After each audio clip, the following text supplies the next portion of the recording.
ಅವನತಿ ಅಂಚಿನಲ್ಲಿರುವ ಬಿಳಿ ಗೂಬೆಯನ್ನು ರಕ್ಷಿಸಿರುವ ಸಮಾಜ ಸೇವಕ ನಿತ್ಯಾನಂದ ಒಳಕಾಡು ಅವರು ಅರಣ್ಯಾಧಿಕಾರಿಗಳಿಗೆ ಹಸ್ತಾಂತರಿಸಿದ್ದಾರೆ. ನಿಶಾಚಾರ ಪಕ್ಷಿಯಾಗಿರುವ ಗೂಬೆಯು ಹಗಲು ಹೊತ್ತಿನಲ್ಲಿ ಕಿದಿಯೂರು ಹೋಟೆಲ್ ಬಳಿಯ ಕಟ್ಟಡವೊಂದರ ಸನಿಹ ನಿದ್ರಿಸುತ್ತಿತ್ತು. ಗೂಬೆಯನ್ನು ಗಮನಿಸಿದ ಮಂಗವೊಂದು ಗೂಬೆಯ ಮೇಲೆ ಎರಗಿ ಹಲ್ಲೆ ನಡೆಸಿತು. ವಿಷಯ ತಿಳಿದ ಒಳಕಾಡು ಅವರು ಸ್ಥಳಕ್ಕೆ ಬಂದು ಮಂಗವನ್ನು ದೂರ ಅಟ್ಟಿಸಿ ಹಾರಲಾಗದ ಸ್ಥಿತಿಯಲ್ಲಿದ್ದ ಗೂಬೆಯನ್ನು ರಕ್ಷಿಸಿದರು. ಬಳಿಕ ಪಂಜರದಲ್ಲಿಟ್ಟು ಅರಣ್ಯ ಇಲಾಖೆಗೆ ಮಾಹಿತಿ ನೀಡಿದರು.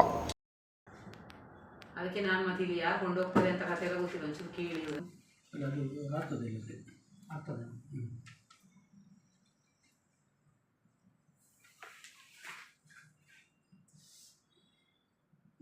ಬಟ್ಟೆ ತಗೊಂಡೋಗಿ ಹಾಗೆ ನಡ್ಕೊಂಡು ಬರ್ತಿತ್ತಂತೆ. ಏನಾಗಿಲ್ಲ ಅದೇ ಅಲ್ಲ, ಅಲ್ಲಿಂದ ನಡ್ಕೊಂಡು ಬರ್ತಿತ್ತಂತೆ.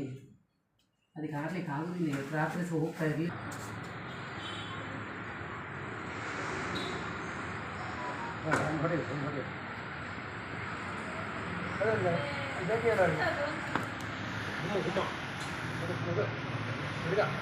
ಹಿಡಿದಿಲ್ಲ